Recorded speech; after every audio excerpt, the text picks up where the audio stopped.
Hi කොහොමද ඔයාලට? ඔන්න අපි අදත් ආවා ඔයාලට රසමරස කැවිලි ජාතියක් වෙන ආස්මි හදාගන්නේ කොහොමද කියලා කියලා දෙන්න.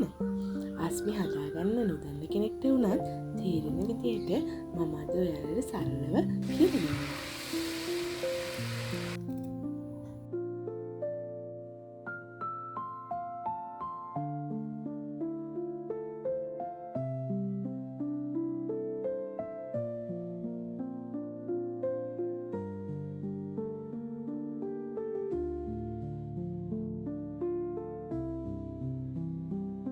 මුලින්ම අපි ආස්මි හදාගන්න ඕන කරන නානු හදාගන්න යන්නේ.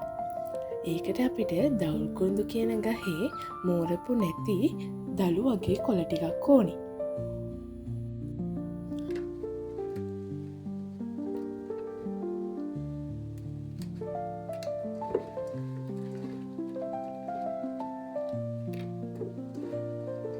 මුලින්ම අපි දවුල්කුරුඳු දළු ටික අරගෙන මෙන්න මේ වගේ භාජනයකට දාගෙන වතුර ටිකක් දාලා හොඳට නානු එළියට එනකල් අතින් මෙන්න මේ විදිහට පොඩි කරගන්න ඕනේ. ඔයාලට නානු හදාගන්න දවුල්කුරුඳු හොයාගන්න බැරි නම් විශේෂයෙන් රට ඉන්න කෙනෙක්ට නම් දවුල්කුරුඳු වෙනුවට ලපටි බණ්ඩක්ක ඔයගලන්ට ගන්න පුළුවන්. හැබැයි බණ්ඩක්ක ගන්නකොට පොඩි පොඩි කෑලි වලට කපලා වතුර ටිකක් තියලා දවුල්කුරුඳු පොඩි කරා වගේම ඔයාලා ඒ ටික හොඳට පොඩි කරගන්න.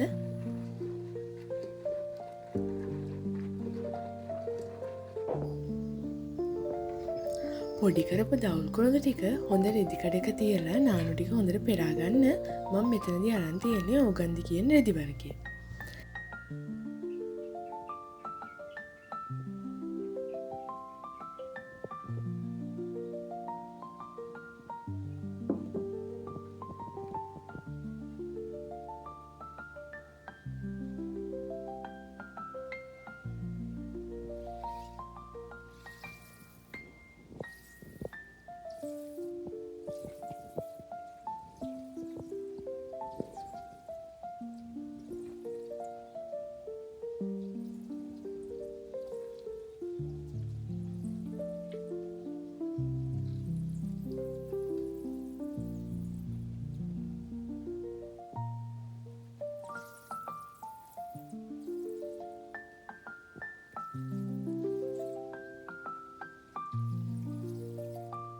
ඊට පස්සේ අපිට අවශ්‍ය වෙනවා හාල්පිටි.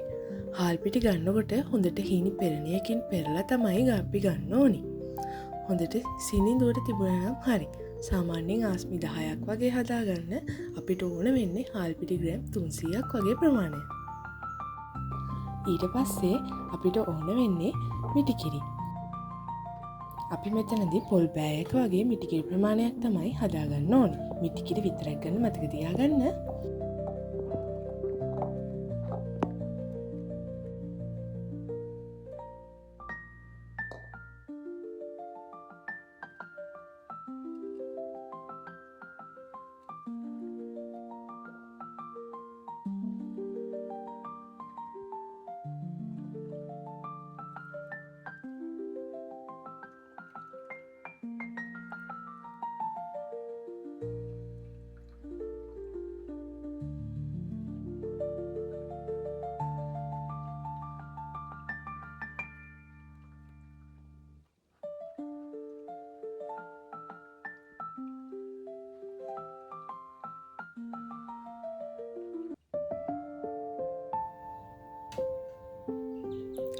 මිටිකිරි ටික හදාගත්තට පස්සේ අපි සිනිඳුවට හලාගත්ත හාල්පිටියකට ටිකෙන් ටික මිටිකිරි ටික එකතු කරලා මිශ්‍ර කරගන්න ඕනේ. මේක අපි රොටි පදමට වෙනකල් මිටිකිරි එකතු කරගෙන හදාගන්න ඕනේ.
ඊට පස්සේ අපි මේ හදාගන්න මිශ්‍රණයට නානු ටික එකතු කරගන්න යන්නේ. මේකෙදී අපි නානු ටිකෙන් ටික එකතු කරගන්න ගමන් මිශ්‍රණය හොඳින් කලවම් කරගන්නත් ඕනි.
මෙන්න මේ විදිහට මිශ්‍රණය නූල් වගේ වැක්කිරෙන පදමට මිශ්‍රණය අපි හදාගන්න ඕනි.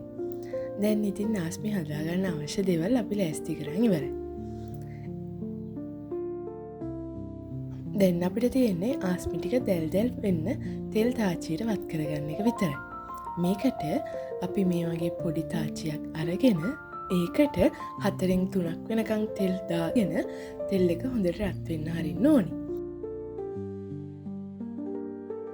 තෙල් ටික හොඳින් රත් වුණාට පස්සේ මෙන්න මේ විදිහට සුදු තියෙන පොල්කටු හැන්දක් පාවිච්චි කරලා තෙල් එකට ආස්මි මිශ්‍රණය අපි වක් කරගන්න ඕනේ.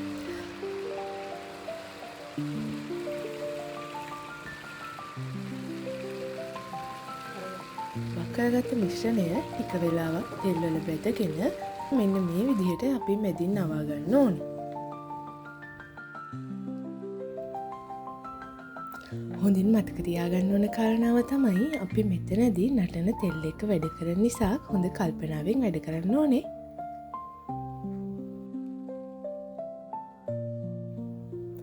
මේ විදියට බැදගත් ආස්මි ටික දවස් 3-4ක් තෙල් බේරෙන්න පැත්තකින් තියලා තියන්න ඕනේ. දවස් 3-4ක් තෙල් බේරෙන්න තිබ්බ කටු ආස්මි ටික අපිට නැවත වතාවක් තෙල් වලින් බැදගන්න පුළුවන්. මෙතනදී අපි ආස්මි ටික තෙල් වල පොඩි වෙලාවක් විතරයි බැදගන්නේ.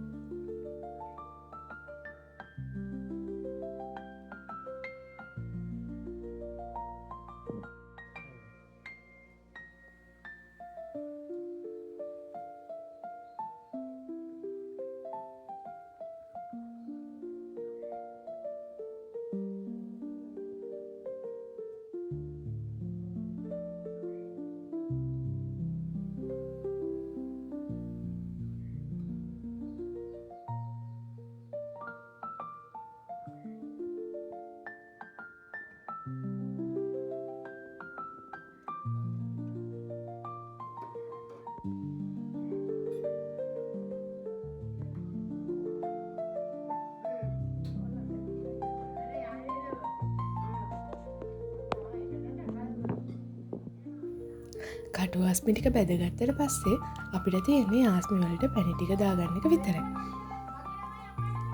මෙතනදී අපි සීනි පැණි හදාගන්න එකට ෆුඩ් කලරින් ටිකක් එකතු කරගෙන ලස්සන පාටකට පැණි එක හදාගන්න ඕන. මේකට ඔයාලට කැමති පාටක් එකතු කරගන්න පුළුවන්.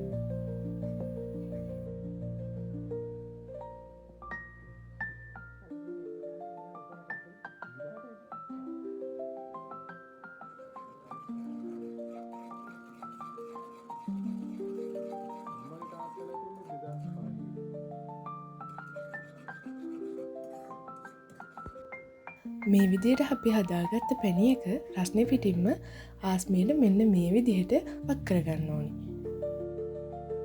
තවත් මේ වගේ වීඩියෝ බලන්න කැමති නම් channel එක subscribe කරලා bell icon එකත් hold දාලා තියාගන්න. මේ වීඩියෝ එක වටිනවා කියලා හිතෙනවා නම් ඔයාලගේ යාළුවන්ට නෑදෑයන්ට share කරන්න අමතක කරන්න එපා. මේ ගැන තවත් මොන හරි දැනගන්න ඕනේ නම් වගේම ඔයාලට හදන්න ඉගෙන ගන්න ආස කෑම වර්ගයක් තියෙනවා නම් ඒකත් කමෙන්ට් එකක් දාගෙන යන්න. එහෙනම් මම ගිහින් යන්න. ආයෙත් මේ වගේ ලස්සන වීඩියෝ එකකින් හමු වෙමු. ඔයාලා හැමෝටම සුබ දවසක් වේවා.